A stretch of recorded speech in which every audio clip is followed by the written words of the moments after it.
I am going to be reading from my book, House of the Body, forthcoming in August. And the story that I'm reading from is called The Siege.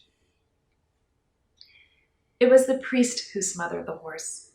The horse's limbs were tied with ropes strong enough to withstand his panic, as the priest took the horse's head in his arms, almost tenderly. The body became wilder and wilder and tried to buck itself loose. When he was dead, stallion, black-colored, neck sweat, they lay the body down, and I lay down beside it as I was instructed. I had seen other queens perform the horse ceremony. Now I was a queen myself. It was newly married and young. It daubed my forehead with sandalwood, my forehead the horse's forehead.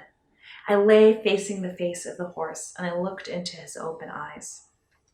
For weeks, for years, they had been preparing me for this moment, the men, the priests, conferring upon me the shlokas I would recite, mentally or aloud, through the full course of night. The women had prepared me too, told me a truth known only to them, that I would dream a dream that the gods had chosen for me, that the dream, if I heeded it, would prove me. Old queens told me old dreams, the dream that reversed a drought, brought sons, triplets, cured a sick king. Yet when the mantras began to slow from my lips and sleep took me, I saw behind my eyes nothing like the dreams the others had described. I saw no magic cows, or wizened sages, or women springing from the earth. I saw my city burning. When I woke, it was still deep night. The horse's open eyes had a gleam, and I could smell him, his dry, dusty smell beginning to sour. I touched him. I was not supposed to touch him, only to say my mantras, but I had forgotten, even though I had practiced for weeks and lay there with my hand on the creature. It was as if this night would never end. I began to whisper to the horse, touching him, his silky ears. We had both been bred and groomed for this night. He had fulfilled his duty as I had failed mine. Dew had gathered in the fields and soaked me. I began to shiver. And slowly, slowly, dawn came, the most beautiful I had seen. I bore 3 sons who lived and 2 who died, and a small fish that slipped out of me too early and who I knew to be a girl. Then I was not young anymore and took pleasure in my garden. When I went to see the woman in my garden, she was wearing a cotton sari that had once been yellow, but was torn and dirty as a beggar's as she sat under the tree.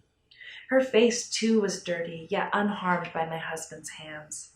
It was slender and symmetrical, her face, but there was something keen there, sharp-eyed as a bird and not quite pretty. She was frightened when she saw me and began to whimper, but I lay a hand on her cheek and she calmed at my touch and began to cry. I asked her if she was hungry, and she shook her head. Her breath was dry and horrible. Her body smelled of squat human smells, sweat, urine, shit. I bade my servants bring a plate of fruit and nuts and a clay pot of fresh water. It was hot on this day, a fat, ominous heat, and I was sweating in my silks. She too was sweating across her forehead and her upper lip. I had wanted to spend the day outspread in pleasure, a hand dipped into cool water. But the sight of her gave me serious fright. There would be no pleasure, I knew, while the woman remained here. My attendant poured a stream of water into my cupped palms. I drank. The clay gave it a sweet taste like the river water of my childhood, in which I swam freely like a kitchen boy. I could see her watching me drink with resolve to refuse it, but I could see the desire for water plainly. Again my servant poured, and again I drank lustily, wetting my lips. The 3rd time I held my hands out to her. She, after a moment of hesitation, ducked her face between my palms and sucked the liquid, wiped her face and spat, then held her hands out hungrily and drank and drank and drank. When she was sated, I washed her face and peeled and fed her pieces of a bright, sweet mango, which I ate from too. She had stopped crying. I asked her if she wanted to bathe, and she said yes, so I had my servants bring her a tub of water. When she emerged from it, she wore the clean cotton clothes I had brought for her, and smelled only of flowers, of rose. She was smiling with relief to be free of her animal stink, luminously beautiful, as youth is, brought back to herself. For an instant, I wondered if I had made a mistake, but I put that thought aside. Guests necessitated kindness, this guest above all. When it was time to leave, she asked me to stay, and her eyes began to fill again with tears. Like a child, I took her in my arms and told her she would not be harmed, that she would have anything she desired, food or drink, clothes or jewels or servants. What did she want? To go home, she told me. She only wanted to go home. Then she steadied herself, wiped her hot face with the tail of her sari, and pulled herself away. I went to see my youngest son. The elder two were their father's sons. Mine was this boy, 13 and gawky and sweet and growing, dark-skinned like his father, but with my features, the proud nose, the big lips, the large eyes. He was too old now to let me pick him up in my arms and cuddle him, but he let me smooth his hair away from his face and broke his fast with me after his lessons were finished from the food on my plate. When he was little and asked me how he was born, I told him he was once a small rabbit, and I carried him around in a fold of my sari. Before a rabbit, a mouse. Before a mouse, a little moth that used to perch on my shoulder.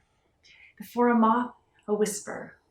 He was a plump-cheeked child, shy around men, his brothers, even his father, but lively around me, question after question. What was the shape of the world? An egg. What was outside the egg? Pure nothing. Why was he a prince while his teacher a teacher, the sweeper a sweeper, the nursemaid a nursemaid? We progressed this way, I told him, through many lives, passing from one thing to the next, burning away our bad deeds, accruing merit, ascending to the highest plane through effort and discipline, like your father. Once he climbed to the top of the world, where there were 2 lakes, one fresh water, one salt, and sat between them for centuries to pray. It was blue, blue, blue there, sky and mountain and waters, unearthly still, as time gathered around his body but didn't dare touch. Now your father is powerful, like one day you will be. What if I'm not, he asked me. What if the gods made a mistake? The gods are too powerful to make errors. More powerful than my father? No. I left him with his archery teacher. I watched them stride out to the range together, carrying their bows, until they became small figures moving across the wide green plain.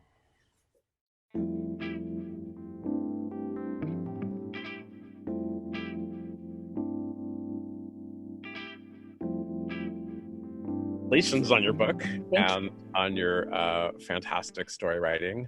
I assume the siege is from the book in question. Yes. Is that right? Yeah. Yes. And I'll ask all about the book first because I'm super curious about it. Is it a book that you conceived from start to finish as stories, or were you gradually working on stories and that's how it gathered? Or Yeah, it was what story form to you? Is it practice for something else, or is it what you like to do? It is what I like to do, and it's what I like to do when I wrote this book. I also have a novel that I'm working on right now, and then it turns out I also like novels, but for very different reasons. But this definitely wasn't practice for anything. I was really interested in how tight a frame you can put on something, and how much time or meaning can kind of unfold like in a really tight frame. So yeah, I put this book together. I mean, I feel like it's kind of harder to talk about story collections than a novel where you can be like, oh, it's just about this one thing. Because I feel like this book is like more of a way of thinking or of being or of like experiencing than a like one particular theme or Right. Like the stories I think are like sort of thematically similar, or have like themes in common, touch upon similar things, but they span like the story, the siege, it takes place in like ancient India, and then some of them are just very modern realist stories, and then some of them are a little bit more fantastical. So there is a huge range in the collection also. And what I liked you saying a state of being. What say more about that? What kind of state of being are you hoping to? What kind of spell are you hoping to cast, I guess? I just feel like what I'm really hoping is, sorry, can you guys hear my daughter saying mommy really loudly in the background? Nope. Okay, good. She's just knowing that you're ignoring your child charms me now. Yeah, she's come and go. A book is forever. Right now. Yeah. So what kind of spell am I hoping to weave? I think that there's a way in which I the book is called A House is a Body, and it is really very much about being alive in a body and being able to experience the world through a body, and being mortal in that body, and but also just the kind of the piercing joy of being alive in a body, even through great sorrow. And some of these characters are in really difficult positions, but there's like great, I think that there's something to me that's very important about physical pleasure, and that it feels to me that the richness of consciousness, like that pleasure has meaning, maybe is what I mean, is that's maybe where I derive meaning from my life, like the pleasure of eating an incredible orange, you know, something, or just like Right. taking a big deep breath. Those things are the things that give meaning in my life. And that's the biggest focus that I think I have in this book. Yeah, I love you saying that, because I was just talking to my sister right before here, and I was telling her about the story, which I found full of kind of fleshy joy. That's what I Thank you. the phrase I used with her. And then she was like, "What is it about?" You know, and I was like, "It starts with the smothering of a horse," which was not, I think, what my sister expected from the word joy. And the story does give that kind of pleasure. And I think, how are you feeling about a theme of kind of bodily presence in the middle of a global pandemic? How's that bouncing around in your head? Yeah, I think that that's been the way when I haven't been like just paralyzed with depression or anxiety. I think that the avenue out of those feelings has always been just being able, and especially because we're always wearing masks now. And I've really noticed how vivid the sense of smell is to me, and how much meaning that carries. That I was doing research for a novel, like a drawer novel that never made it, but where the character was blind. And so I did a lot of research on the senses, and smell is such an underrated sense. Like, you can lose your sense of smell and you're not, like, your life won't be totally radically different like it might be if you lost your sense of sight. But because of the deep connection between scent and memory, there's this kind of, people just describe it as like the world losing its sense of color. Like, there's some like element, and almost like ineffable element, because also language, we don't have like a lot of language for scent, that we just lose when we don't have scent. And now we're walking around all the time with these masks on, and we've just cut off our sense of scent. So what happens sometimes is when I'm outside and nobody's around and I take off my mask, there's like this incredible like onrush of like memory, you know, it's like not even, it's like pre-language, or like it just totally bypasses language even in the brain. And I can feel that, you know, that there was one time where I was in Golden Gate Park with my daughter, and we were just looking at this tree together, and I took off my mask and I could just smell the park. I could smell the grass, and I could smell the leaves, and, you know, even the unpleasant smells. And I could smell the earth, and, you know, and all of that. I just felt like I had been holding I'd been holding myself back from it because of the way that we're just required to be and is good. And those moments of pleasure are so powerful now and so potent, because I think we're so much loss, and, you know, even just walking around with our mask, and also this feeling of having difficulty being engaged in the world because of our anxiety or anything. There's so many ways we're cut off from each other. So then the moments where we are in the world or we're connecting with each other, they feel so much more potent and memorable. And in a sensory way, I think that like the sense memories I've been making since the pandemic, like I think I've had like more sense memories from this last few months than like from years. I don't know. Are you feeling that way? Yeah, you gave such a joyful answer, which makes me happy. Because I think I felt more self-conscious in my body. Mm-hmm. I'm taking care of my mom. My sister and I are kind of my mom's only person-to-person contacts, and we're bringing her groceries and everything. And I think that has made me think like, well, how many people have I been near today? Right. You know, or that if I showed a symptom of anything, I would stay away from my mom. But like, if you decide you're just going to listen to your body and see if you're having any trouble breathing, you're gonna asphyxiate yourself in like 20 seconds. I guess maybe that's just like own Jewish anxiety or something. But, I think, am I having trouble breathing? And then I'm like, how do I know? And then I'm like, okay, hold your breath and see how that goes. And it's like, oh my God, I need another breath now. It becomes this. And the same with kind of touching things. I mean, I think now there's a little less paranoia about surfaces and cleanliness in that way, but it was kind of that, like, I'm just going to take a walk and I don't need to touch anything. And then you're like, except the doorknob, the banister, the key, and the thing, and over, and so I think I've just felt more in a body, I think, in ways. But you were talking about eating beforehand, and I think that the kind of food that you can get becomes much more of an adventure. I think there's something about the lack of entertainment and kind of decadence, and so much of that is around eating, going out to dinner or hanging out with someone or going and getting a coffee, kind of all that. And so then I feel more self-conscious taking food in, for sure, and drink like it feels delicious or special or anything like that. Yeah. It does, or it doesn't? It does, yeah. It does more. Yeah, because I think it's like the most adventurous thing. It's like I haven't been to a restaurant in however long it's been, 180 years now, and then so like making a good sandwich, I'm like, ooh, the kimchi in the sandwich is so good. Yeah. And so what where are you working? I mean, we had hoped, of course, that you would be working in a beautiful office in the library this whole time. Somewhat beautiful. It's very nice, has a beautiful window. It does have a nice window.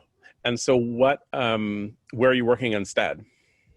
I am working in this very bedroom on a tiny little desk, and it's a very, we actually, when we knew that we had to hunker down, we like made it a little bit, like I got like a little bookshelf and stuff. So it's not like, I mean, it's not the worst place to be writing, but it's definitely has been a challenge to not have a dedicated space. So yeah, but at the same time, I also just got noise canceling headphones, and there's like something about just like putting those on where you're just like, I am checking out. Like, even if I'm not really listening to anything, that's also like where I'm working, sort of, where it's just like trying to shut out all outside interference. So yeah, that I do really miss that room though. That was a really lovely room. I went there on Saturday morning, so nobody was there. And I have to say, like, I can't even remember how much time we had when we were able to access the space, but I feel like I got like a ton of work done. I finished like a whole draft of a whole revision of my novel there. That's so great. Great. I miss it a lot. I don't blame you. I'm in the beginning parts of a book now, and this is normally when my day would be that I would walk to a coffee place and I would sit and I would read and kind of take some notes, and then I would walk to another one, and that's just really hard to recreate. I try to go to a different room or something, but it isn't. Yeah, and there's also I know that I am not walking to North Beach. That's definitely happening. And I think that there's something about like leaving your house, and if you're biking or walking somewhere, that there's like, for me, it was like, that was a part of a ritual too, where I'd be like biking on my way, biking there, I would be like thinking about what I was going to work on and be like, this is what I'm going to do first, then I'm going to do this. So like, there's like a way where you can like transition yourself into this new space of your like mental space, sort of. So when you've taken that away, that's really hard too, where you're just like, and now I shall move from my bed to my desk. And that's not quite the same as a bike ride. And was the library a part of your working process before the residency? Oh, hugely. Yeah.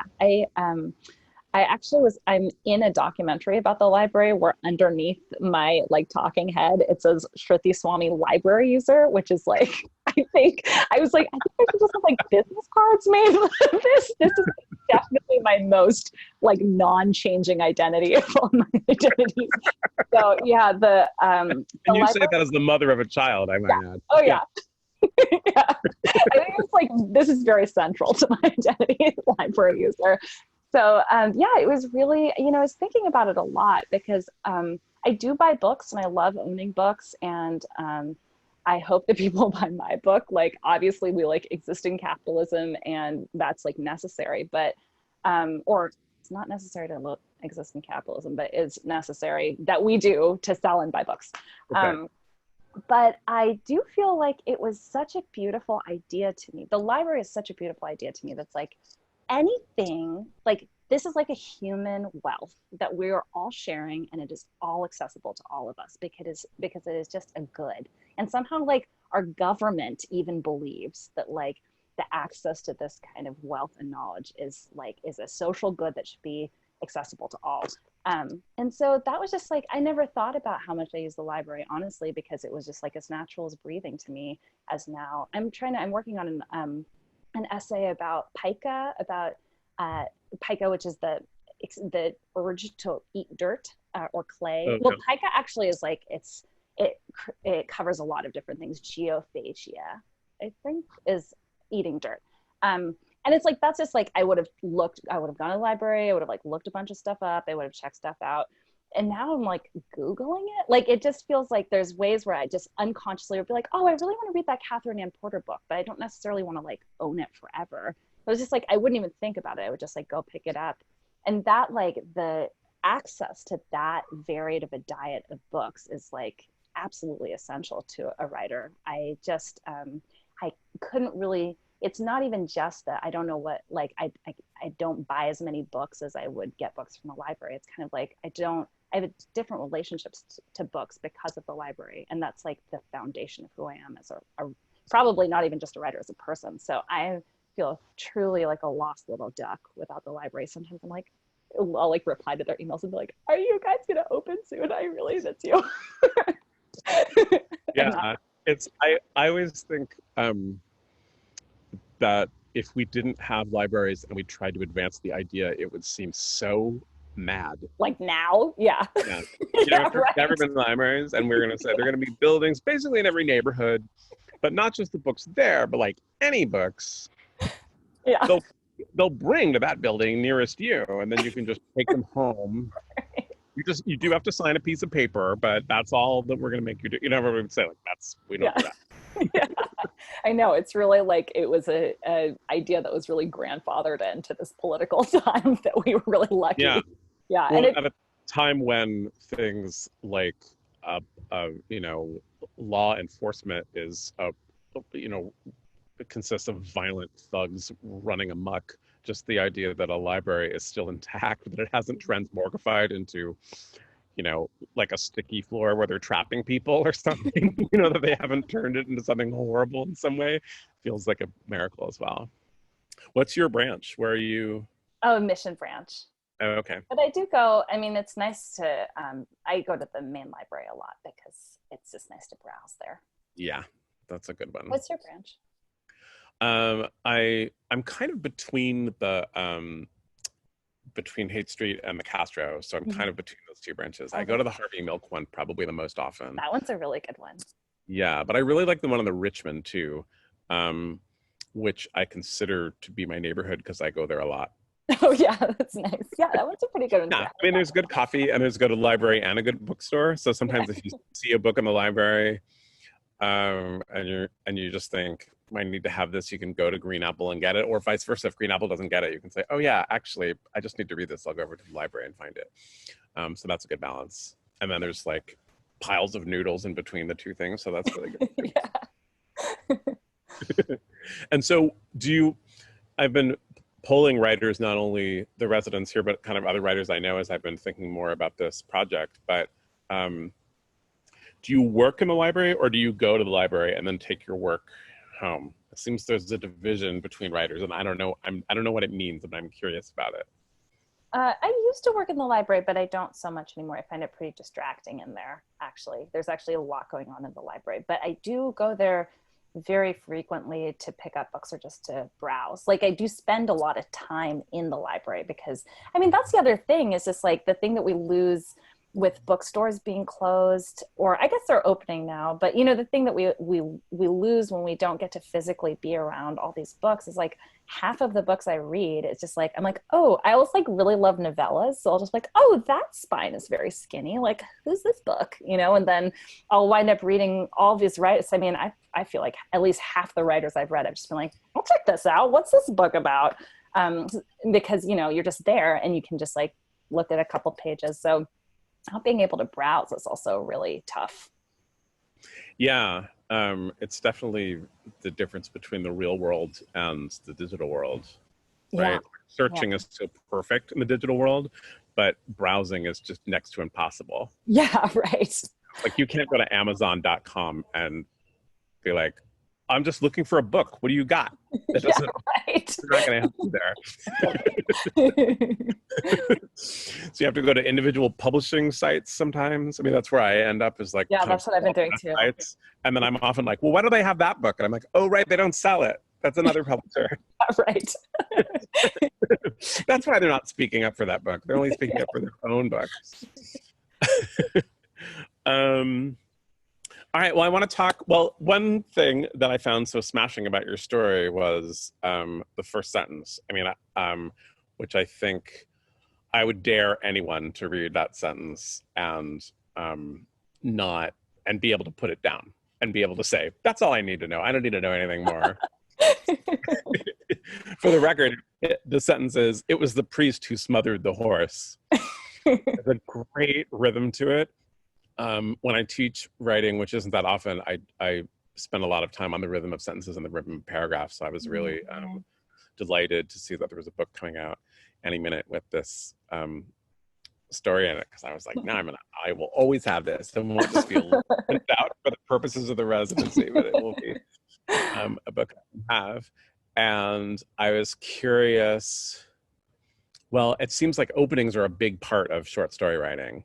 Mm-hmm. And is that something that you think a lot of? Is that something instinctive to you? Is that, how does that work in your head? That's a good question, because I think that I think more about ends than I do beginnings. I feel like, there's just, let me think about this question before I answer it.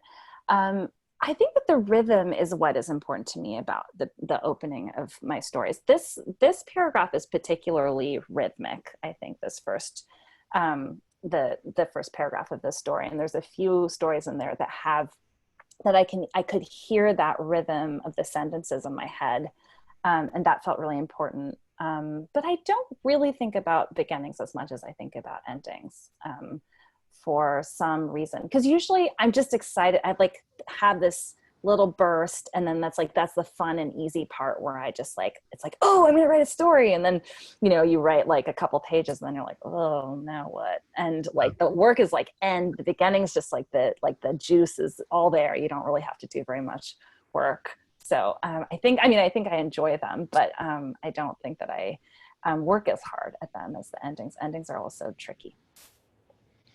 Yeah, I have a lot of admiration for people who write short stories well. I am not good at it. And I think the small frame that you were talking about, the allure of that is kind of its own rhythm in addition to all the specific rhythm that's in there. And I mean, your prose has, I just think just like brilliant kind of rhythmic tricks. You can't not read the whole sentence.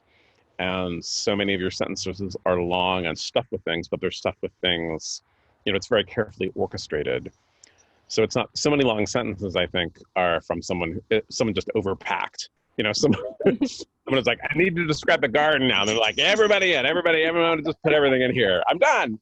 And yours, I think, are like a trick. Just when a detail seems superfluous, it circles back, and just when a verb or a noun might seem wrong, the sentence corrects itself, which is a really nice rhythm to it as well. So I have a lot of, that's really kind. Thank you. Yeah. And then I feel obliged to say something about your subject matter, but I don't know what it is. I bet I don't know how old you are, but I don't think you were alive in ancient times. So are you drawn to that time a lot? Certainly there's more than a hint of kind of myth making about the space that you're in. And I'm impressed by that too. I'm really bad at writing anything historically accurate. you know, I think if I tried to set a story where you said it by page 2, I would be like, he took out his iPhone to look it up. And I'd be like, oh no, right, you can't do that. Right. Is this a space you inhabit a lot? This is the only story I think in the collection that's set this far back. It's actually partially inspired by this book, The Hindu, An Alternative History by Wendy Doniger, which I highly recommend, which just looks at the history. I mean, she regards Hindu mythology in the context of history. And she starts with like, I mean, it's like a very thick book because she starts with like the formation of the continent, the subcontinent of India. We're starting at the very beginning. And there's so much about Hinduism and the development of Hinduism that I learned from this book that was really fascinating, including the horse sacrifice. That was apparently like a historical thing that some of these early Indian people did. And yeah, so this is a very small part of the Hindu myth, the Ramayana, that is told from a very minor character's perspective. And I think I'm deeply influenced. I grew up listening to these stories as a child, and they feel very, very deeply part of me, and I feel very deeply influenced by all of them. And some of them show up in more oblique ways. There's another story in my collection in which the Hindu god Krishna comes as a modern day figure, as he's like sort of a celebrity, and everybody's like, is he a god? Like, who's this Krishna guy? Whatever. And he develops a friendship with my protagonist. So there's some ways that like a little bit more sideways or obliquely these the Hindu mythology comes up. But this one I was really interested. Yeah, I just was like, what, I know this story as this like epic from the perspective of these men, these like major players. And I just wondered, like, there was so much resonance to me about being in a society that is doomed, you know, and you can feel the doom coming. And you are in a place of privilege in that society, and you can see the beauty of your own society and your own life. And you can see the goodness of the people who have created this terrible situation, and you have this intense feeling of doom. I wrote that story in maybe 2013 or 2012, or yeah, I think around that. And so it's too bad that it won't resonate at all now. To think about a fragile, beautiful society built by privileged people that's full of pain, that's all coming crashing down. I don't know. I just don't see any relevance there. Yeah, right. Hope your readers relate to that. That's what you I think there's at least a couple stories in my collection that really have this feeling of doom that I wrote in earlier times, or responding to very specific moments, but feel unfortunately like increasingly more stomach-churningly relevant to me as I look back on them now. I mean, yeah, I think doom has been in the air for a long time. That's true. Although I think, I think among people who aren't enthusiasts of literature, that literature is so often put in that kind of decadent, fragile, fading category. Mm-hmm.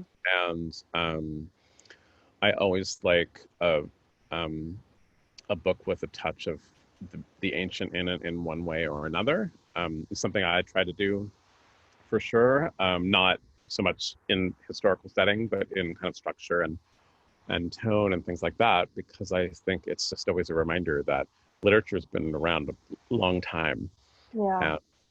Among people who put it in this kind of effete category, you know, that literature is something that's like with your organically mixed cocktail and other things that, you know, are causing a lot of pain halfway across the world so that you can have a moment of pleasure. But that literature is actually not in that tradition at all. It's in defiance of it, I think. Mm-hmm. Yeah, so we strayed from the first sentence, but I know that I asked you ahead of time if you had other first sentences you like, and I see that you have yes. stack of books, and it's I won't share. But actually, I mean, if I just were to share one, which I can, I wound share up. them all. We're going to edit the interview, so you don't have Oh to yeah, worry. okay. Well, I would say that this. So Ursula Le Guin is basically one of my favorite. I mean, one of my favorite writers of all time. And this book is just I love that book. The Lathe of Heaven by Ursula Le Guin. One of the most perfect books ever written.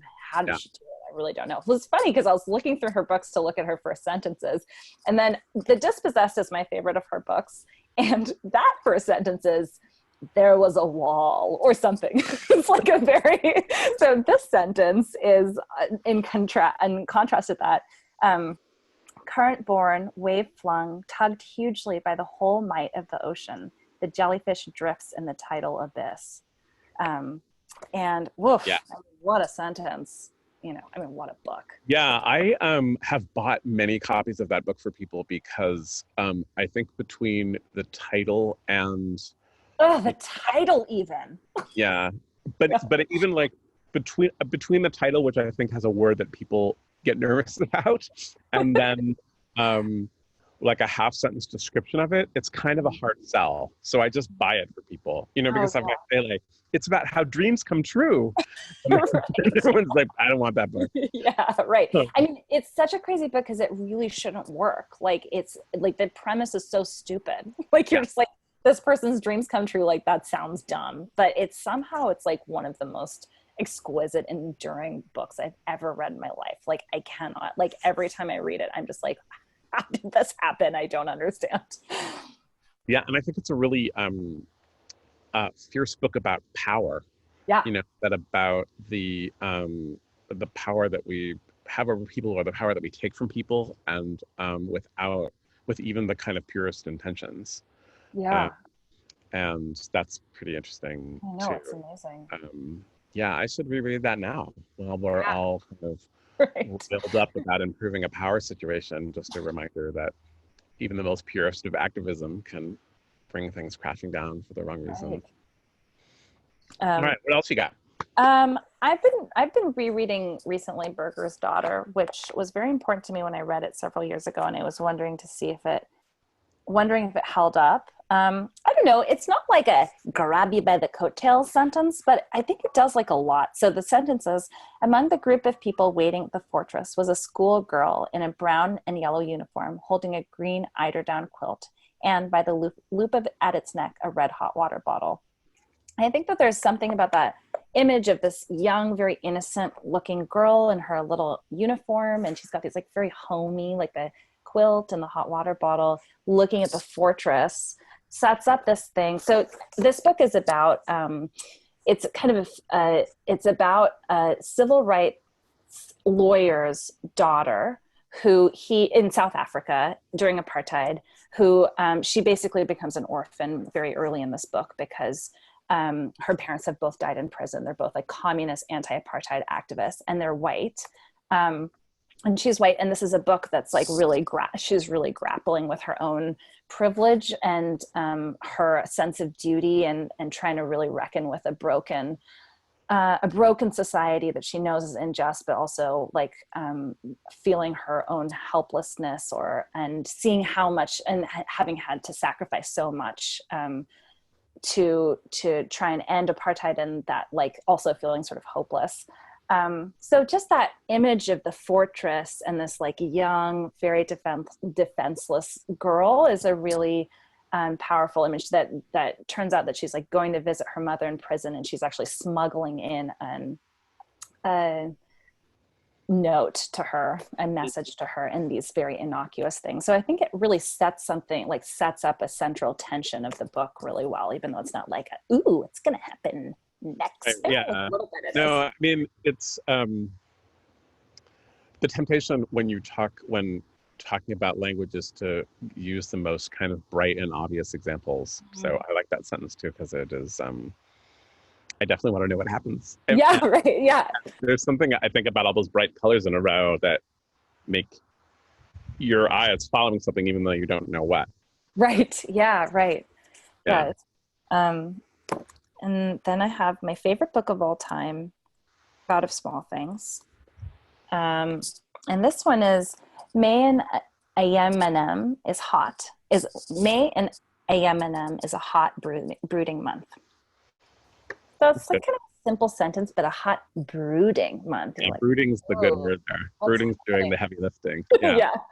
I mean, sometimes it's like hard to separate out the first sentence from the first paragraph. I often, when I'm considering whether I want to read a book, I'll read the first paragraph. It's like a great pleasure to me to like, I'll spread out all my books that I got from the library and then read the first paragraph to see which one. It's like you're taking like the good chocolate from each box. Yeah, right. All right. Is there one more? There's one more. It's right. The Expedition to the Baobab Tree, which I haven't actually read yet. I just found it on my shelf today, which is really exciting because I thought I did this like Archipelago, right? There's such a great Archipelago, who's my favorite. I mean, speaking of going to publishers' websites, I've just been like, what's Archipelago up to right now? I subscribe, which makes Christmas come all the time. I think I might do that. Because I trust them more than I trust myself in the world of kind of deep international fiction. Do you know what I mean? I know exactly what you mean. I've always been like, where did this person, like, so the book that I just read by them maybe like 6 months ago is called The Kitchen in the Corner of the House. Yeah, it's so great. Yeah, by Unbai.